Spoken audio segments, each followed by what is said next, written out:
पूरा कलंदर के कंधेला गांव में 25 तारीख को शाम में 6 बजे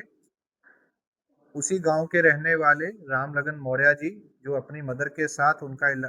दवा इलाज करा करके गांव वापस लौट रहे थे, तो गांव की ही पुलिया पर उनको घेर कर उनके ऊपर फायरिंग की गई, जिसमें वह घायल हुए। उनकी मदर भी घायल हुई, जिनको तत्काल हॉस्पिटल में शिफ्ट किया गया। डॉक्टर्स द्वारा उनको मृत घोषित किया गया और उनकी माताजी के इलाज के लिए ट्रॉमा सेंटर में, उसके बाद उनको लखनऊ रेफर किया गया, जहां उनकी स्थिति अभी स्थिर है। घटना स्थल पर मौजूद वादी पक्ष के जो चश्मदीद हैं, उनके द्वारा तहरीर दी गई, जिसके आधार पर नामजद व्यक्तियों के खिलाफ मुकदमा दर्ज किया गया। घटनास्थल का निरीक्षण सभी सीनियर ऑफिसर्स द्वारा, फोरेंसिक टीम द्वारा, बीडीडीएस टीम द्वारा मौके पर जाकर के बहुत अहम सुराग लिए गए। मौके पर जो लगे सीसीटीवी कैमराज हैं, उनकी सभी की सीसीटीवी फुटेजेस प्राप्त की गई, जिससे कि वादी द्वारा बताए गए और वहां पर मौजूद जितने भी गवाह उनके द्वारा बताई गई चीज़ों को मिलान किया गया। घटना से पहले और घटना के बाद सर्विलांस की मदद से इस पूरी घटना कैसे हुई उसको वर्कआउट किया गया, इस जिसके आधार पर वर्तमान में 3 व्यक्तियों को अरेस्ट किया गया है, जिसके कि इस घटना के मुख्य साजिशकर्ता और मुख्य अभियुक्त राज सिंह व उसी गांव के उसके सहयोगी दीपक प्रजापति और मनीष शर्मा को भी अरेस्ट किया गया है। इसके पास से घटना में प्रयुक्त असला व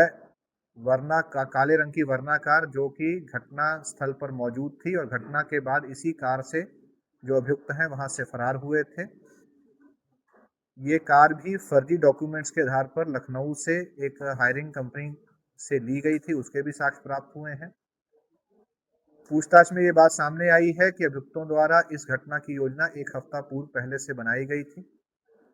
योजना के क्रियान्वयन के लिए तैयारी की गई थी और फिर मुखबिरी के आधार पर, जो कि इसी गांव के दीपक प्रजापति द्वारा सटीक मुखबिरी की गई थी, उसके आधार पर इनके द्वारा ये घटना कारित की गई, जिसकी पृष्ठभूमि में एक पूर्व का विवाद है, जिसको लेकर के राज सिंह द्वारा अपने अन्य सहयोगियों के साथ ये योजना बनाई गई और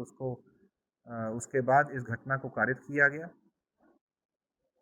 मौके पर मिले साक्ष्यों, सर्विलांस की मदद से और पूछताछ के आधार पर इस घटना में और भी व्यक्तियों की जो शामिल होने के साक्ष्य मिले हैं। जो व्यक्ति भी इस पूरी घटना की साजिश करता है, इस योजना को बनाने में जिनका सहयोग रहा है और मौके पर जिनके द्वारा ये घटना कारित की गई है, उन सभी के विरुद्ध साक्ष्य इकट्ठे करके उनकी शीघ्र ही बाकी बचे हुए जो अभियुक्त हैं उनकी गिरफ्तारी सुनिश्चित की जाएगी और इन अभियुक्तों के खिलाफ शीघ्र से शीघ्र इन्वेस्टिगेशन कंप्लीट करते हुए बहुत कठोर कार्रवाई अमल में लाई जाएगी।